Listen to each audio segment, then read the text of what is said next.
Because you didn't really have... Yeah, I didn't. I had, like, 2 very quick scenes with Seth, which were obviously very fun. But, you know, he was wonderful to have around.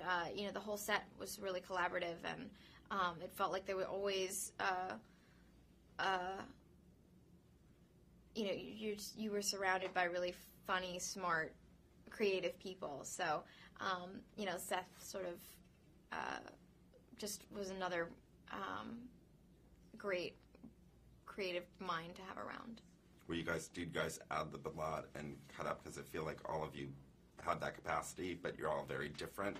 Yeah, I mean, we did a little bit of ad-libbing, but mostly it felt like it was sort of between takes, between scenes. You know, there would be a lot of discussion, and it was just great to be included in all of those discussions. It never felt like it felt much more communal. It didn't feel like, you know, one person with final say. It felt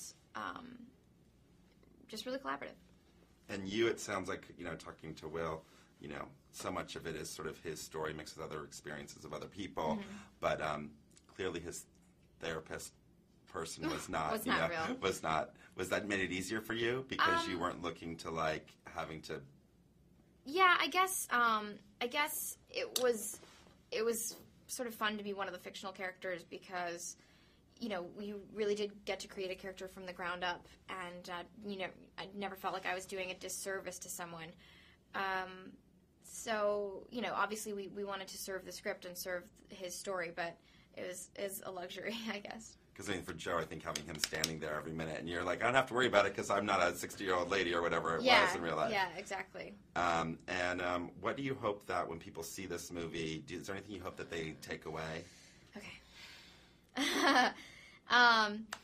You know, my experience working on the movie and knowing Will, you know, having Will as a friend now, you know, has just been to try to remember to treat anyone going through any kind of hardship, you know, the way that you always have, you know, to certainly be supportive, but, you know, that it is probably a mistake to try to give some life-changing piece of advice.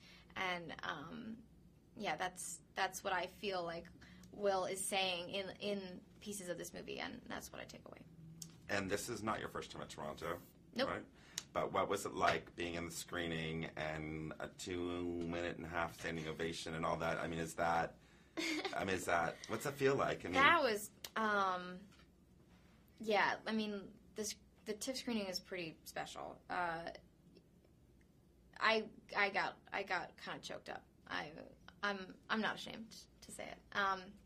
And Will seemed cool as a cucumber, but I guess, you know, it was pretty intense for him too. It was a really beautiful thing, you know, to see the entire audience sort of searching for one guy to sort of stand and salute. You know, that's what it felt like to me, and it was really extraordinary. Great, we're out of time. Thank you.